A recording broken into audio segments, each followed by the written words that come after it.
জাতীয় নির্বাচনের পার্টটুকুকে চ্যালেঞ্জ করে না, চ্যালেঞ্জ করে শুধু গণভোটের পার্টটুকুকে। জাতীয় নির্বাচন তো একদিনই হয়েছে, যদি পুরোটাই বাতিল হতে হয় তাহলে why not the national election, why only the গণভোট?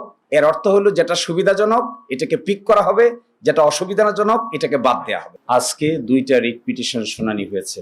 একটা রিট পিটিশনে পিটিশনাররা চেয়েছেন জুলাই সনদ বাস্তবায়ন আদেশ 2025 এবং সাংবিধানিক সংস্কার সভা গঠন এবং সংসদ সদস্য হিসেবে সংবিধান সংস্কার সভার শপথকে কেন অসাংবিধানিক ঘোষণা করা হবে না, এই মর্মে একটি রুল চেয়েছেন। আরেকটি রিট পিটিশনে গণভোট অধ্যাদেশের ধারা 3 অর্থাৎ যেখানে প্রশ্নটা দেওয়া হয়েছে সেই প্রশ্ন এবং জুলাই সনদ বাস্তবায়ন আদেশ 2025 কেন অসাংবিধানিক ঘোষণা করা হবে না, এই মর্মে আরেকটি রিট পিটিশন দায়ের করা হয়েছে। এই রিটের উপর শুনানি হয়েছে।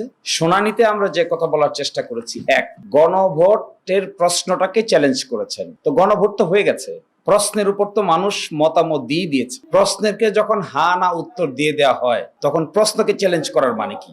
অর্থাৎ এখন আর প্রশ্নকে চ্যালেঞ্জ করা হচ্ছে না, এখন চ্যালেঞ্জ করা হচ্ছে গণভোটের রেজাল্ট। এবং এইভাবে একটা রেভলিউশনের পরে এক চার্টারকে অপ্রাসঙ্গিক করে ফেলার যদি ইনিশিয়েটিভ নেওয়া হয় তাহলে that would be again a political blunder, a legal blunder.